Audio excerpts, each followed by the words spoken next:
The Converted Man here. Okay, a while back I had done a video called Arguments Are Still Not Evidence, a response to what I thought was a video by JMD Apologetics, but really it was a mirror of Invoking Theism's video called Arguments Evidence. And I happened to be in JMD's chat being rather jaded and edgy, and this gentleman, Tim, was there complaining that I had done a video on him and, that I had not been charitable and other things as well. And we went back and forth. I was trying to find out, what video are you talking? I have like a lot of videos I've done, so I didn't know what he was talking about. I was like, are you talking about the video that I called Arguments Are Still Not Evidence? And, finally I, got, he didn't tell me his channel name or anything. He's like, it's a video I made. And it's like, oh, okay. Well, and then finally got around to me locating the video that he was talking about. For whatever reason, he didn't want to just tell me what it was he was talking about. I invited him to come and talk to me, and he declined, but I'm going to invite him again during this, and as well as once this is finished and premieres complete on YouTube, the invitation will be open for as long as I continue to exist and am able to do such things. And we'll talk about this video or logic or his beliefs, anything that he wants. And that conversation, he said, wouldn't be helpful to him or something like that, because he's like, well, I would be talking to you. And I'm like, well, no, really, you're talking to my audience. You're potentially convincing my audience, not me. I'm not important. Only the arguments are. I, as a person, am not relevant. You can think whatever you want to think about me. It shouldn't matter. Maybe you think I'm in an echo chamber and succumbing to tribalism of atheist, skeptical people or whatever. And that could be true. I have no idea. But that does not and cannot negate whatever argument I present. I'm going to analyze this video of his because I said I would take a look at it again. And I'm true to my word. So I'm going to look at his video again, even though I've already done this. And the links for the original video I did are in the description alongside of links to his video and his channel. And so, Tim Howard, I invite you to come speak to me live here. You can do it now. We can do it later, whenever you want. Just, my email is deconvertedman1@gmail.com. And so, open invitation to come and talk to me. All right. So, with all that out of the way, I will begin the video of his, and then I will pause whenever I have something to say about it. Forth evidence for the existence of God, they are usually presented in the form of arguments. The field of natural theology aids itself through a multiplicity of arguments that arrive at a theistic conclusion. However, this line of reasoning has not always been met with approval. A common objection to theistic evidence is that arguments aren't evidence, and the only kind of evidence that should be used is that which is empirical. Since God cannot be verified on an empirical level, there is therefore no evidence of God's existence. I find this type of thought to be incredibly false, and I believe nobody should agree to such criteria. This assumes that the only type of truth is that which is empirical. Okay, so a number of things here. Arguments, it is true that arguments in and of themselves are not evidence. They might contain a premise that refers to something in the real world, and that something is in and of itself the evidence that you are speaking of. I can't simply go to my bank and say, I have $1 million. And they'll say, well, that's interesting. Let's look up your account. And be like, oh, well, no, you don't. I'm like, oh, well, look, either you are a bank teller or I do not have $1 million, but you are a bank teller. So therefore I must have $1 million. So there you go. There's the evidence that I have that $1 million. I'd like to withdraw it all now. I guess it'd be some sort of check or something. I don't know what they would give you. But at any rate, that wouldn't count as evidence. So the citation of each and every premise that I give is in itself a reference to reality.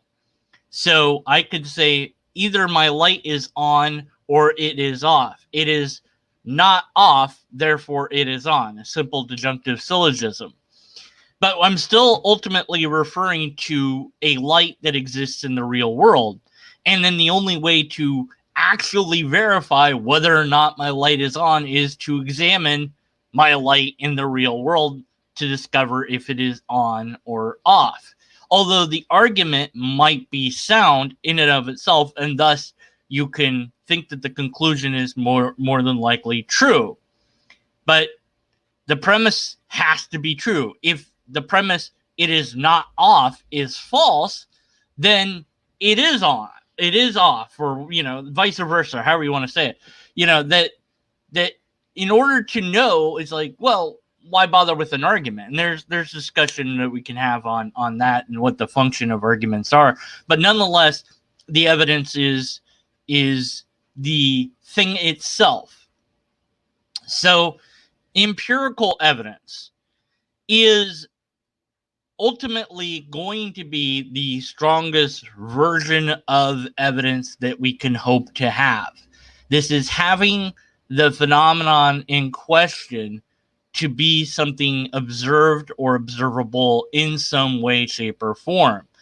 With magnetism, for example, you can put little magnetic pieces on a paper, and the magnets behind the paper, and they'll form to show the magnetic, the magnetic rings. You'll have a visualization of it. With heat and cold, you can get things that show temperature and color.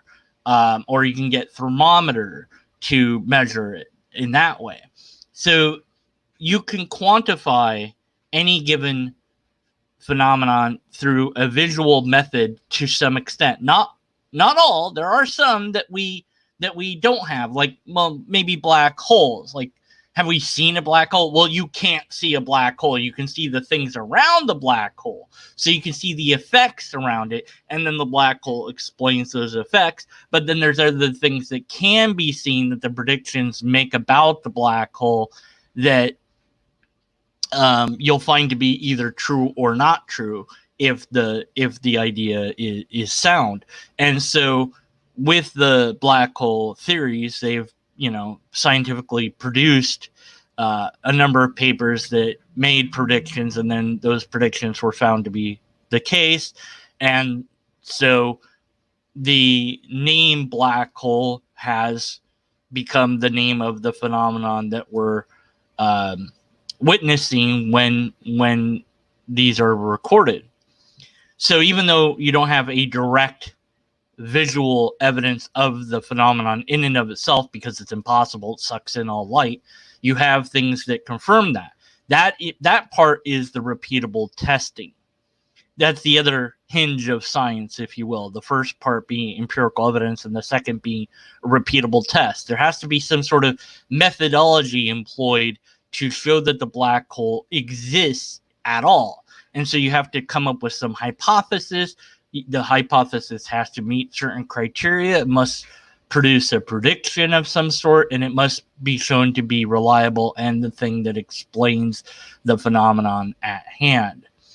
And if you have that sort of system, then your thing that you're presenting can be shown to be something in existence because you have something testable. Whether it's visible empirically or not is a side note, although that would be nice too, and there might be ways to empirically verify it at any rate. So this is potentially a straw man, saying that truth isn't what is empirical. That's not true, see, because, many reasons. But, well, we're not saying that whatever, but what do we mean by truth? Well, I think I would hope that we mean whatever is real. So we need to find out what is real. So what is real might not be verifiable by empirical methodology alone.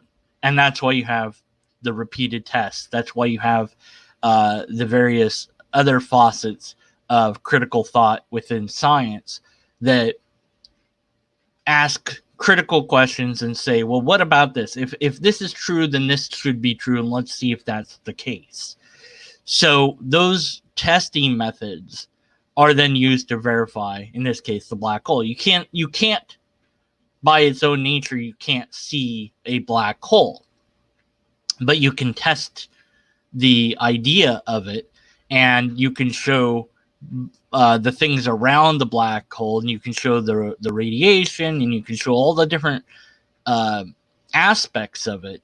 And once thoroughly examined by multiple people from multiple walks of life through the peer review process, it is then confirmed or denied. And so far it's been rather confirmed. And I think they got a picture finally of a black hole. Of course, well, you just see this kind of black dot and redness, and it's like, okay, well, that's kind of anticlimactic, but that's what we have. So we do have something to visually inspect.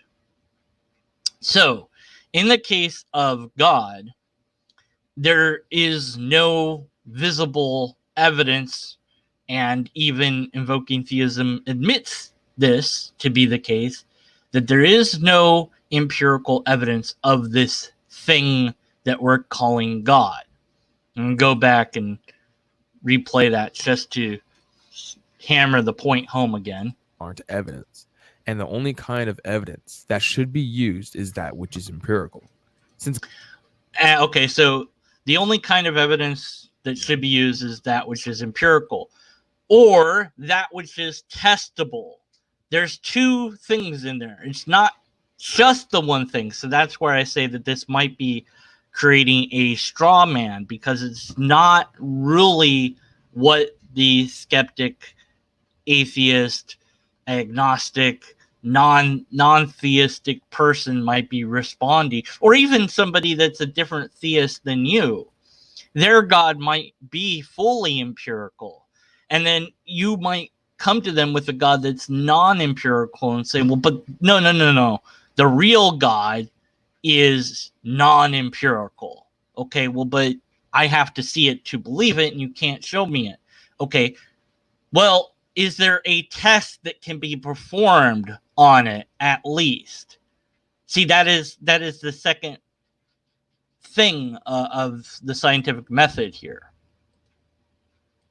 God cannot be verified on an empirical level. There is therefore no evidence of God's existence. I find this type of thought to be incredibly false, and I believe nobody should agree to such criteria. This assumes that the only type of truth is that which is empirical. And again, there's the potential straw man, because the person might not be saying that. They might also include testing among their criteria. This floats along the lines of scientism, which was first adopted by atheist philosophers. What atheist philosophers? Okay, he made a claim. Let's look at his description. I see nothing that says which atheist philosophers adopted it, so don't know who you're talking about. Scientism has been heavily critiqued as an ideology and has shown itself to be self-refuting. But I'm not. Has it? Where? When? By whom? What argument is there? But nonetheless, okay, scientism is potentially refuting, but that doesn't necessarily negate that it could be useful or true or a good system. By the way, there's plenty, but it's kind of a red herring and potentially a straw man. We're not necessarily saying that science is the only way to find things out, but it is certainly a way to find things out that we know that works to a high degree of certainty. What other system is there out there? What else do you have other than science? Now, you could say, well, logic, but logic could be even seen as a subset of science. So honestly, what other system besides science can we reliably use to obtain what is real or what is true? So you can complain about so-called scientism all you wish, but what's the alternative to using the scientific method? Not here to discuss the problems with scientism. When skeptics promote this objection, they become guilty of a category error. Okay, so the category error typically refers to saying, well, if there was a God, there should be evidence of God, and there's no evidence of God, therefore there's no God, or asking for evidence within the natural sphere when you have a supernatural thing. Well, of course I can't give you natural evidence. That's not the category that this thing exists in. It exists in this other category. Okay, how do I know that that other category exists? So before you accuse anyone of doing a category error, you have to show that your category actually exists. There's another category. I'll call it magic. So you can't ask me for proof of magic because proof is something that magic is not a part of. It's in a different category. Well, then what's magic? It's the thing that I have no proof of. Okay, well, then why do you think it exists? Well, I have a book. You cannot treat God like you would, for example, a subatomic particle. These two things differ in ontology. God. Why? Why is God not like a subatomic particle? How do you know that? What basis do you have to make that claim? By definition, is immaterial. And by whose definition is God immaterial? Yours? I mean, there are people that agree with you, sure, but other people might not. So whose definition is correct? Just because we have a definition, that doesn't make it that is not what the thing is. It's just how people use that particular word. Something that is empirically verified is material. If the skeptic wants to do things right, they would apply the correct criteria to that thing in question. This means that we have to look elsewhere for these evidences. The proposition arguments aren't evidence has epistemic problems. Hold on. Where should we look? Since we don't have the empirical methodology, as you've agreed to, it seems.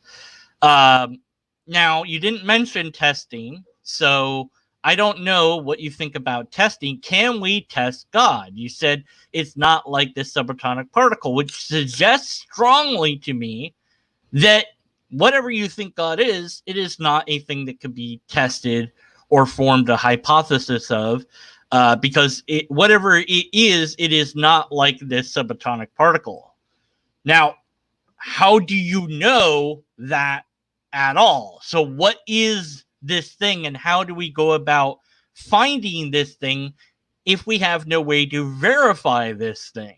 What methodology are we going to attempt to use to show that this thing exists if we're not going to have empirical or repeatable tests to back that claim? But that's skipped over because we got to go to this proposition arguments or evidence, which is, I would say, more of a tautology than anything else. Skeptic here is to making an argument. Their argument. Yes, arguments aren't evidence could be seen as either an argument in and of itself, or it could be seen as a tautology, or it could be seen as a premise. And so before we go further, I'll say this. Okay, so this is the paradoxical thinking that sometimes I've run into in the past, where people will say, are you skeptical of skepticism? And they think that this is some sort of huge win or something. Okay, you've said arguments are not evidence. Correct.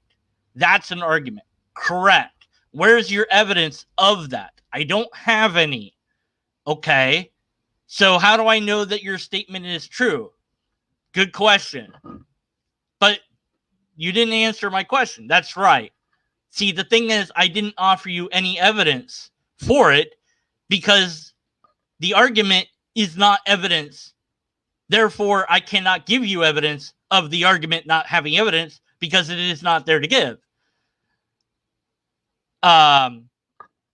So, yeah. So basically, if you ask me for evidence for the argument, then you're asking me to prove the thing that I'm saying that isn't there to be proven. So I'm saying, do you want argument? Do you want evidence? Yes, I want evidence. Okay, then you don't want an argument. Well, yeah, because if I had evidence, I wouldn't need to make an argument. I would just give you the evidence.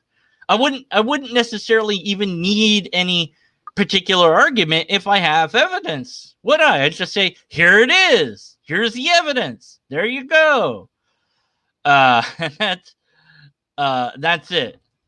You know, and so by doing this, you kind of show that this is a true statement. But let's continue with what you say.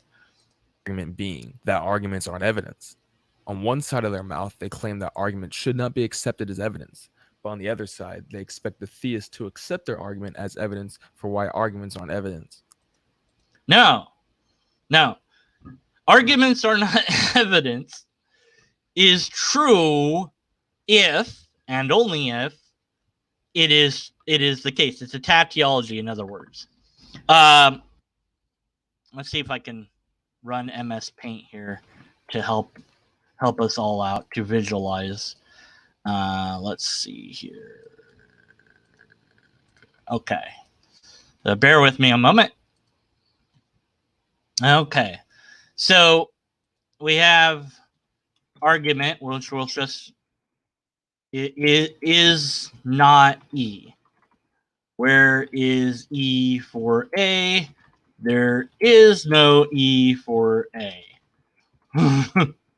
What is the proof of A then, if not E? So you want E or A? I want E.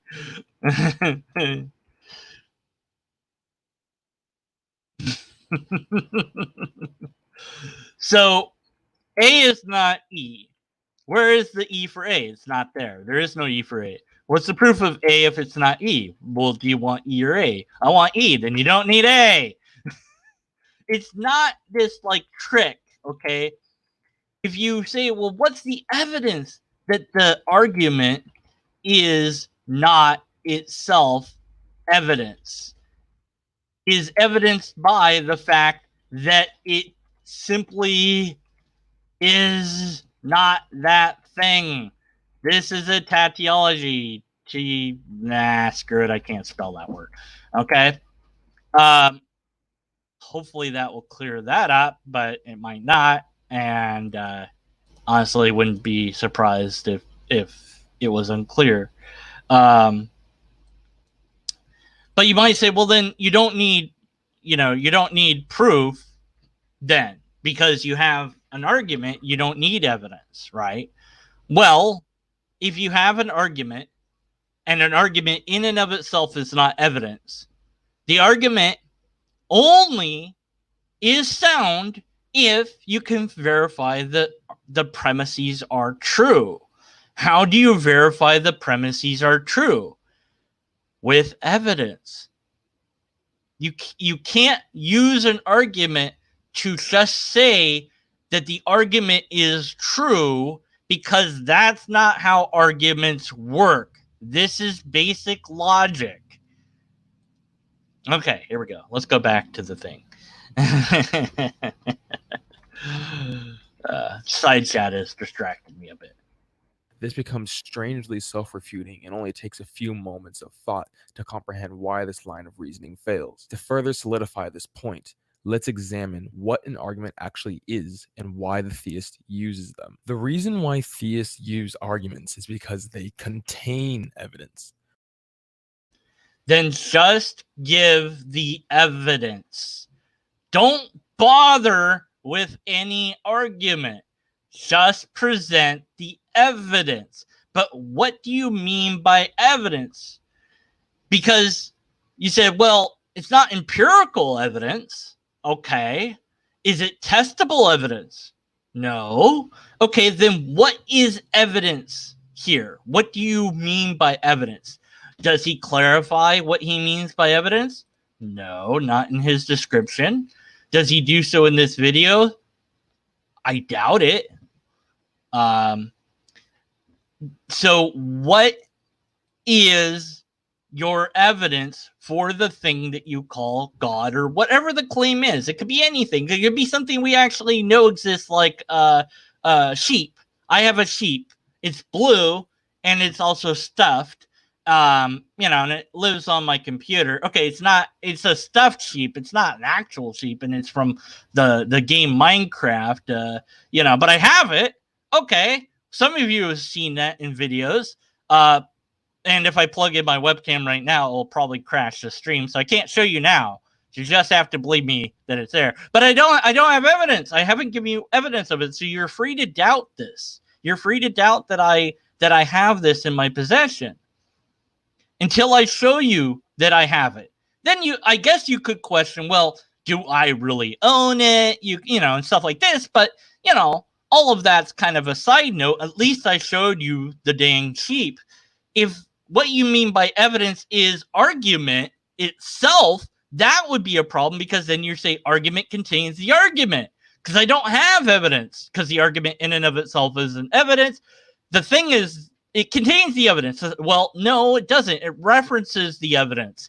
Your premise references the thing in reality. So back to the lamp thing that I mentioned before, either my light is on or it is off. This is a disjunctive syllogism. It's an on-off switch. And you could say, well, what if it's a dimmer? Never mind that. We're using a regular switch. Okay. It can't, but even if it was dim, we could, that's a whole different thing. But it's not on-off switch. Okay. So it's in two states, it's binary. That's it. Then if I make the statement, it is not one of those states, then it has to be the other state. It can't not be the other state. However, there's a limit within logic. You can say, well, at least the argument was valid and sound. The premises are all things that we know that could be true, that can be true. And so if my light is not off, it is on. It is not off, therefore it is on. Well, which would make it a hypothetical syllogism rather than a disjunctive one. And you could argue the if. How do I know that your light's on or off? I have to see your dang light, and then I don't need the argument anymore because I have the evidence of the light. Which will lead to a theistic conclusion. A concise introduction to logic defines an argument as a group of statements, one or more of which the premises are claimed to provide support for or reasons to believe one of the others, the conclusion. Now, props where prop is due. Citing a logic book is great. I wish you had provided a link to that logic book on Amazon or something. I haven't read this particular one, but I'll pick it up and read it. But what's interesting to me is you've quoted from it what it says, and yet it seems to me that you are getting something else from this. It says a group of statements, one or more which the premises are, and I don't know if you put if this is verbatim what the book says, or I don't know, because you didn't cite the book, you didn't cite the page number. Okay, anyways. The premises are claimed to provide support for or reasons to believe one or the other's conclusion. Right. The premises provide support for or reasons to believe. What word is not being used? Evidence here. So the book itself is not saying that the premise contains evidence or anything of that nature. So then how do you extract the idea that arguments contain evidence based on your appeal to this particular book that doesn't even say what you just said.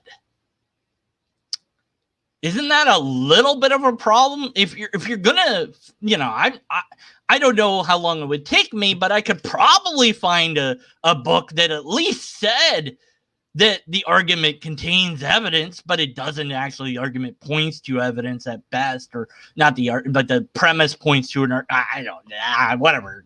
I said all that wrong. Never mind. Edit that part out later.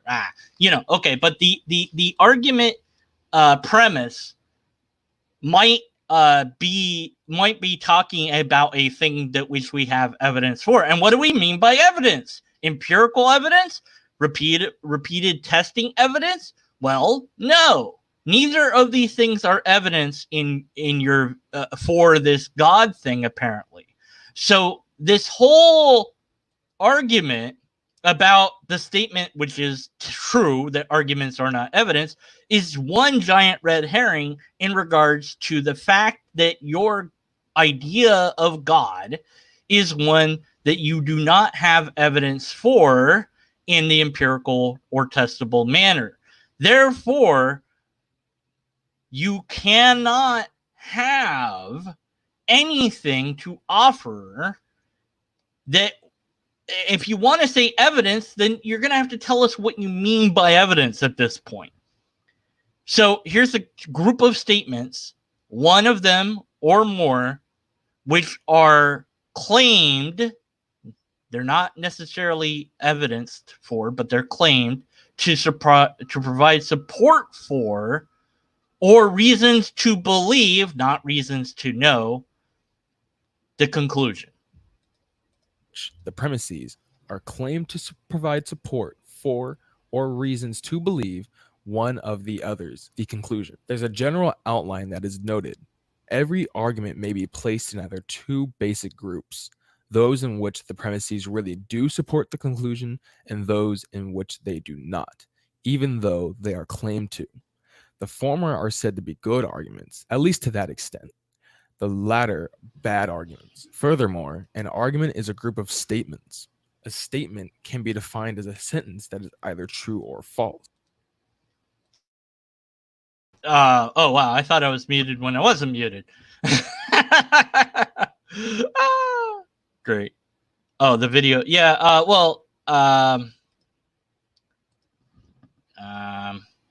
is that better?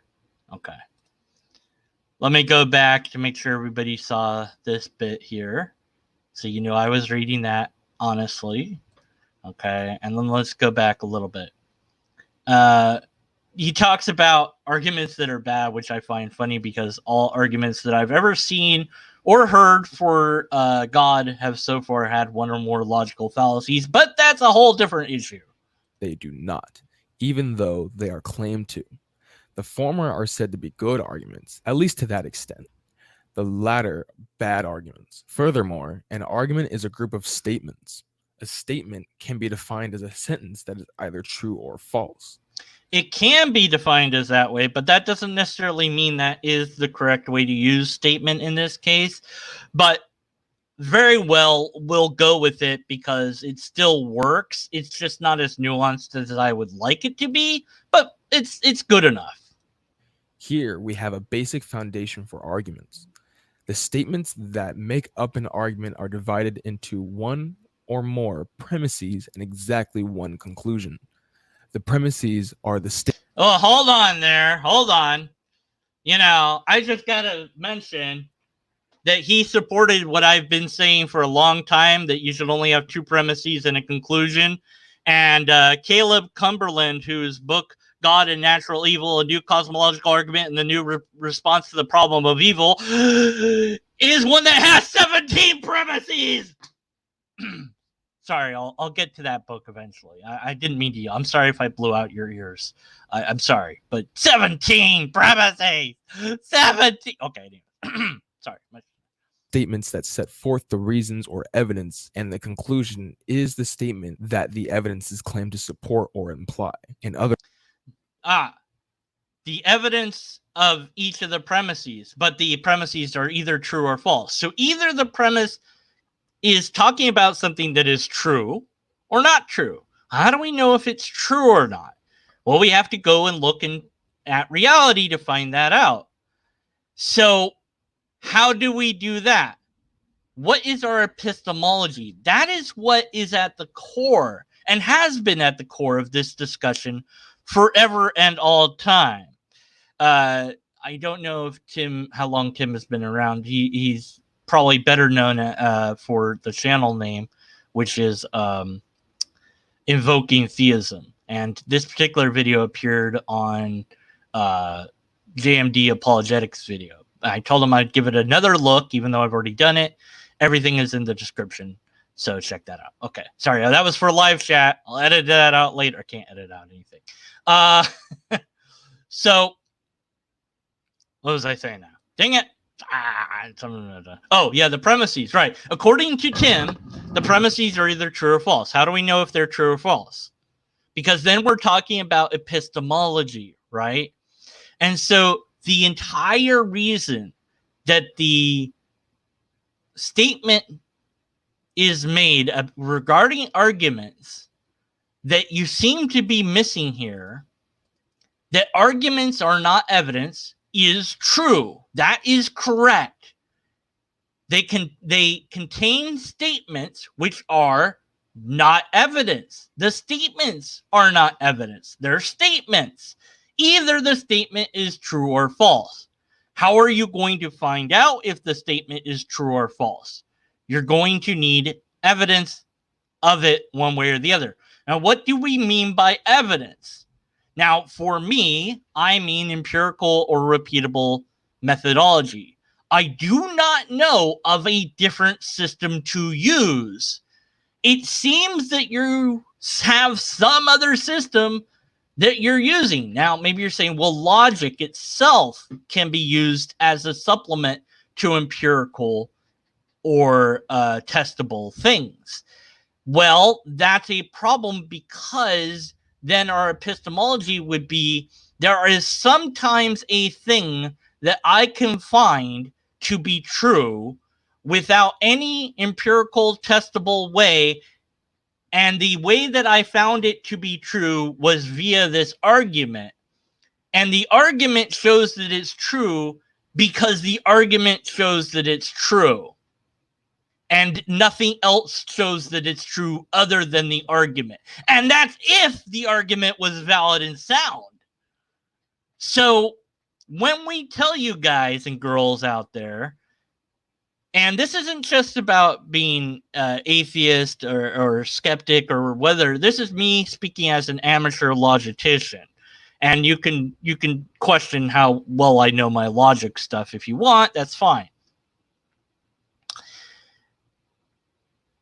If I could just give you an argumentation and say, there you go, it's valid and sound, now where's my money?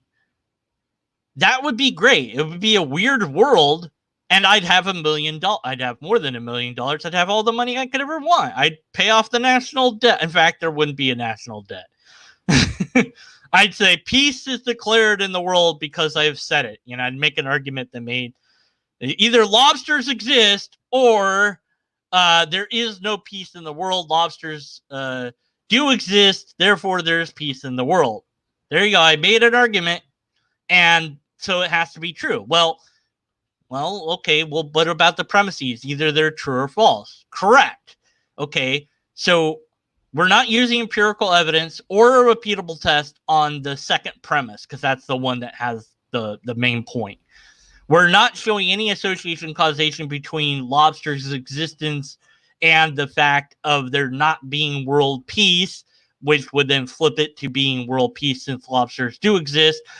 The fact that world peace does not exist is the thing that we're trying to say is invalid by the argument itself. So what is our epistemology to discover the truth?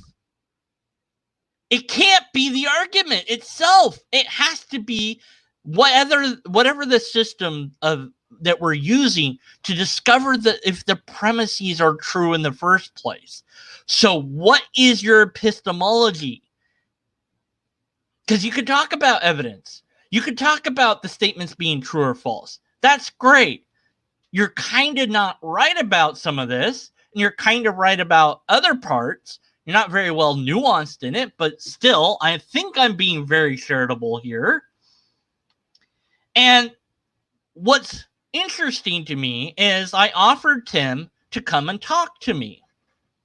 And he said, well, that wouldn't be useful to me, to him, Tim, because I apparently am in an echo chamber and am succumbing to tribalism of fellow skeptics and others. I've only told everybody, I haven't always, but I've told you many times, correct me in my comment section. Correct me in my live chat. Tell me when I'm wrong. I want to know. I do not want to think that I'm right and be in error.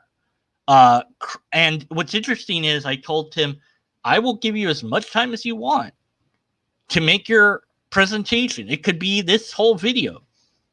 And then I'll just ask you critical questions. It's not for me. It's for the audience. But he refused. He didn't want to do it. And yet he accuses me of an echo chamber. I was like, it's hard to have a non-echo chamber when theists refuse to come talk to you, isn't it? Anyways, whatever. In other words, the conclusion is the statement that is... That was a big giant tangent about the... Sorry, I do apologize. That giant tangent has nothing to do with his video. So we'll edit that out later. Claim to follow the premises. When considering the basics of arguments outlined for us by way of logic, we see that arguments should... No, logic does not tell us that. Logic does not tell us that arguments can be used as evidence. And if it did, you know what you would need for that? And this is the shocker. Are you ready for it? You would need an argument. So put that in syllogistic format. No way be treated as though they are in opposition to evidence. This would obviously make a colossal elementary mistake. The most common usage of arguments are inductive and deductive. Most arguments you will come across will be of the deductive type. According to A Concise Introduction to Logic, deductive arguments are those that rest on a necessary reasoning, while inductive... Hey, now you give the page number? Why couldn't you give the page number before? Okay, so deductive arguments are those which rest necessarily on reasoning, which inductive arguments are those which rest on probabilistic reasoning. Yes, correct. Which means that your earlier statement that the premises are true or false isn't quite right, because premises are based not on being a disjunctive syllogism of true or false, but rather on, the probabilistic reasoning that they're true or not. And then there's a whole discussion to be had about that. It's talking about epistemology, okay? That's what it's talking about. All right, anyways. Inductive arguments are those that rest on probabilistic reasoning. Stated more precisely, a deductive argument claims that it is impossible for the conclusion to be false, given that the premises are true. And well, kind of. Let me get that back on the screen here. Okay, a deductive argument doesn't claim that. The rules of logic that we have claim that. Okay, he's confusing language here. But in order for a valid and sound argument is only that way when both the premises are true and the format is correct. If you don't have that, the premises could still be true, but the argument might not be, I want to say sound, but I always get the two damn things switched. Is it validity and sound? Okay. A deductive argument is said to be valid if it takes form that's impossible premises to be true and the conclusion to sound valid. And okay, so valid is the premises are true, and let's see, I'm getting this wrong. Anyways, it's a different video, okay? I can't do it live. My brain is shutting down. My brain refuses. Oh, okay. So it's valid, which means the argument structure is correct. That's what valid is. Sound means that it's also true. So it could be sound without being valid. Okay? All right. Everyone got that? No? Okay, great. Anyways, so yes, this is kind of correct, but you didn't go into enough depth for me, and that annoys me. So, here, this webpage has it. So yeah, I mean, is that wait, I gotta mention this. This is great. Valid is hat you're looking for. Hat? Hat? Hat? Valid is a hat? Okay. Valid's a hat. Just messing with you, Brian. I never not say things wrong. Wait a minute. What? All right. Now back. Let's see. Let's go. But yes, that's what I was looking for. I know what it was. All right. Given I that the did that premises are true. An inductive argument, on the other hand, claims that it's improbable that the conclusion be false, given that the premises are true. But it's not enough for an argument to be simply deductive or inductive. They must be valid or sound. They must be valid and sound, not or. The two are required, at least in my epistemology. Okay. Yeah, I guess if you had sound premises that were all true, but the argument was lopsided and all malformed, that it could still be true. But because of the way logic functions as a tool, if the argument's all screwed up like that, you have to be skeptical of the conclusion because of the format being wrong. So I've referenced it many, many times, but I'll do it again. Lobsters exist. I'm God because lobsters exist, therefore I'm God. Okay, well, there's all sorts of problems with that, and I'll leave it to you to point them out. But any of those premises could be true. Well, actually, that format was correct. Dang, I gotta make a... Well, okay, let's see. Lobsters exist. That will be my conclusion. Hamsters are delicious. That's another premise I was just tossing there. It may or may not be true. I don't know, something about Jordan Peterson, but I was first with the lobsters. And yeah, okay, so it's a mess, right? But somewhere in there is something that could be made into an argument. Because it's such a mess, though, you have to be skeptical of the conclusion, okay? But you can't say, well, the conclusion is false because the argument sucked. Because saying that the conclusion is false because the argument sucked is a different fallacy, the fallacy called fallacy, and that's a whole different topic to talk about that I've talked about before. But if you want me to talk about it, I'll talk about it. Anyways, back to the video. Let's talk about that. Valid deductive argument is one whose conclusion follows from the premises according to the rules of logic. Inversely, an argument whose conclusion does not follow from the premises is said to be invalid. Premise 1.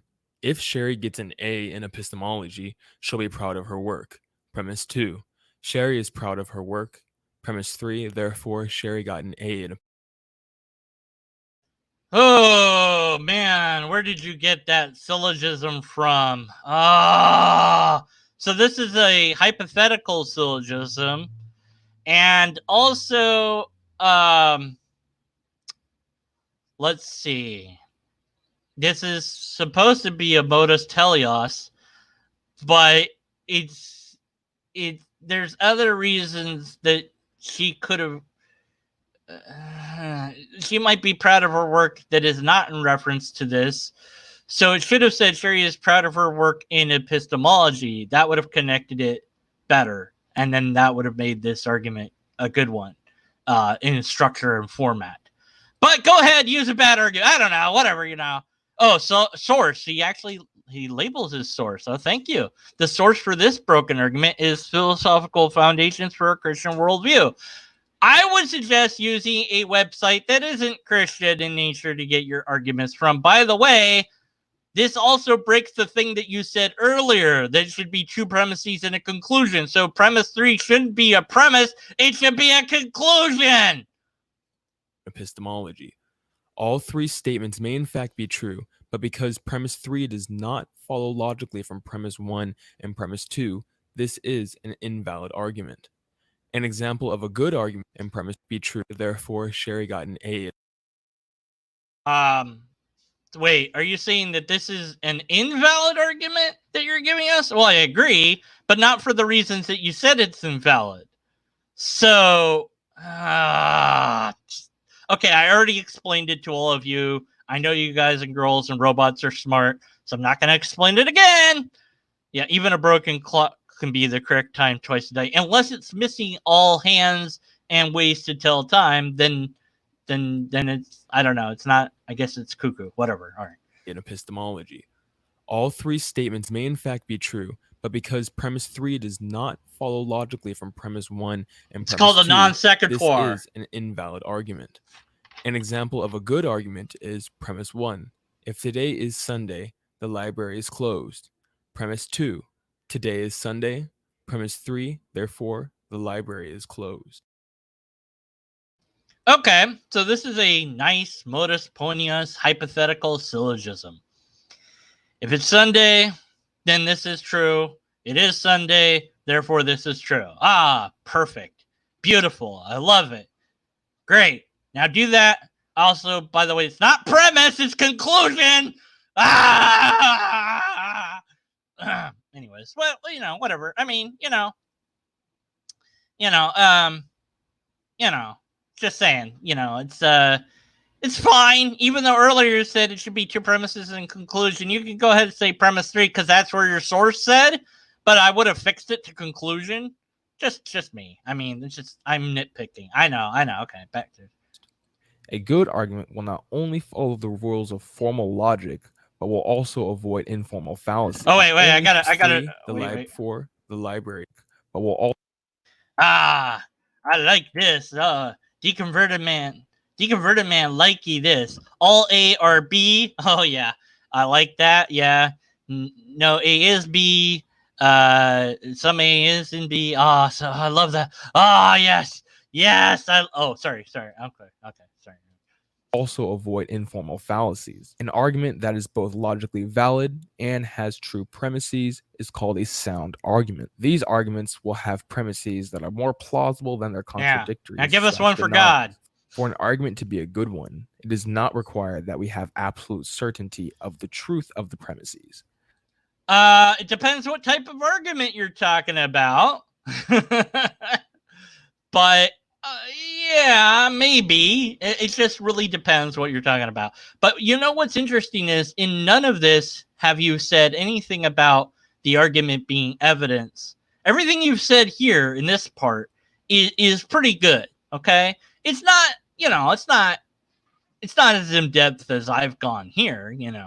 Or as in depth as I would have gone, or whatever. But I mean, it's fine. It's good enough. It's about the level that I would think a philosophical Christian worldview website would give. It's pretty decent. But it's not evidence. It's still not saying that arguments are evidence. It's still not saying anything about evidence being contained in the premises or the premises pointing to evidence or referring to something that. You're kind of missing the point still. So, Tim, once again, you're welcome to come and talk to me about this and tell me how I'm wrong so that you can break my echo chamber, which, of course, it is an echo chamber, right? LameGothMom. I mean, I only talk to skeptics. I don't talk to, theists ever, right? No. I mean, that is correct too. That is also correct. Yes. So you would have to say, you could really frame that argument better than it was framed, but say I talked to them when they talked to me, but see, Tim didn't want to talk to me because reasons. And anyway, so yeah, but I know again I'm tangenting off, but look, I just want to hammer in the point that Tim is welcome to come and talk to me about arguments not being evidence. I mean, his argument that arguments are evidence, which he hasn't presented in this video because he still hasn't given us an argument that arguments are evidence. He just said that no, they contain evidence, which they don't really, but okay. They have things that are true or false, which is not also quite true, but okay. I mean, the things are the thing and that thing. Okay, back to the video. Hence, a good argument for God's existence need not make it certain that God exists. Although that would be nice. I'd really like an argument that did that, but okay. Even though those who demand proof for God's existence, which is 100% certainty, will go unsatisfied, we can insist there are still good reasons to believe God exists. Like what? A good argument must be sound. Give me another. A sound deductive argument is one that contains true premises, is formally and informally valid, and whose premises are more plausible than its denial. A sound inductive argument is one that contains true premises, premises that are more plausible than their denials, Got that right. and is informally valid. The claim that arguments aren't evidence thus shows itself to be unfounded. How? You didn't make the argument for that. You just, none of the things that you said are, none of the things you said connect to the conclusion that you just had. You just didn't make the argument. You failed to do the thing that your video is called. Wait, it's not done yet. Okay, it's done. That was 6 minutes. All right. I only took 56 minutes and 15 seconds to explain to Tim again why arguments are still not evidence. This is not how things work. And if you think they contain evidence, wonderful. Then just give your evidence then. Forget about the argument. But what do you mean by evidence? And what is that going to, if God is not this thing that is empirical, which you already said, and now you didn't say whether or not you think God is testable, but I would infer that Tim is thinking that God is not testable because Tim earlier compared God to, a cork, and said that God wasn't like that. Okay. Then you're making a claim to know something about the entity that you refer, or the thing, the object, the phenomenon, whatever, the word that you're calling God, you've made a claim about. You have this ridiculous, and that's what it is ridiculous, non-argument about arguments being evidence because people keep asking apologists for proof, for evidence of God. And the only thing that the apologist can do is provide an argument. And we correct them and say, that's not what I'm asking for. They then say, you're asking for empirical evidence, but that's scientism. You can't ask for empirical evidence. No, it's not scientism to ask for it. Besides, there are other ways to know the truth. Oh, really? Like what? Well, like arguments. Okay. So what are you using within the system of argumentation itself to arrive at the truth? Logic? Yeah. Okay. But you still have to check with reality to see if the premises are true, right? Yes. So then what are you doing to find out if the argument is true? So in the end, you're either reduced to circular reasoning by saying the argument must be an argument that supports the argument within the argument because the argument is the evidence of the argument being evidence, or you face the fact that arguments are not evidence, that that's not how logic functions, that you don't have evidence for your claim, whatever that claim is, and that instead you're going to play some word games and try to make people think that you have evidence when you don't have evidence. Otherwise, you would just give us the evidence, which you don't apparently have because all you have are broken arguments. So, you need to talk about epistemology here. And that's really what, again, it just boils down to that in the end, is how do we collectively, as a society of humans, not theists or non-theists, how ought we figure out what is real? Real to everyone, not just true for me and all that nonsense. No. Real. Okay? And what is that methodology going to look like? Is it going to be science by itself? Well, maybe that's not enough. Maybe we say, well, we also want logic in there, and we just say, well, logic is a part of science now, and that's it. That's the best we can do. And that might be the case. What would be so wrong about that? What would be so scary about the idea that the way to figure out how reality works is with empirical investigation? The only reason that would give you pause is if your thing is not something that you can verify empirically. This is a belief that you hold in your mind. Is it real? I don't know. Believing it's real, that's faith. And that's okay. You can have faith. Me, I'd rather have facts.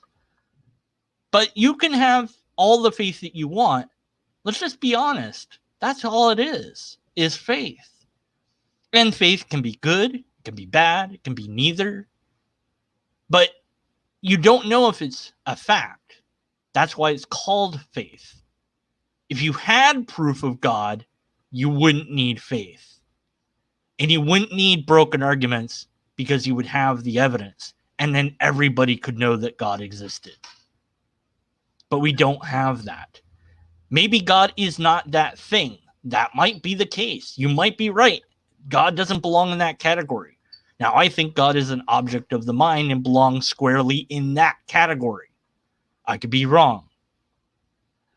But at least I have a way to deductively show my argument might be true, whereas so far, I haven't had any empirical evidence, repeatable tests, or valid and sound argument to show me that God exists anywhere but the mind. And unless and until we have that, we should be skeptical of the conclusions. Did I do it right? Did I do the thing right? Kinda, you did your thing a little bit wrong. Okay, we can edit that though. This is live, you idiot. Oh God, I said edit 20 times in this. You also said God. You can't say God. Why not? Because you don't believe in it. I could say words I don't believe. I could say Jar Jar Binks. Yeah, well, Jar Jar Binks was in that movie. What movie was God in? George Burns played God once. You're still live. Oh, shit. Oh, I said shit. I can't monetize it now. Oh. Hey, Tim. This is for Tim Howard, Invoking Theism. You're welcome to come talk to me. In fact, you know what? Since you don't want to talk to me because I'm evil and I'm nasty and vile, how about talking to LameGothMom? You can talk to her, and she'll tell you why arguments are not evidence. She'll explain it to you. How about that there, Tim? You want to avoid that one too? Okay, did I complain about Tim talking to me enough? Did I do that? Yeah, okay. We hit the button? What's that? Hit the button? What button? And the broadcast button? Oh, shit. It's still on. Say Finn, you idiot. Say Finn, you're losing views. No, I'm going to keep going. No, say Finn, do it. No, I want to keep going. No, stop. Press the button. Who are you anyway? I'm you. I'm ending the broadcast.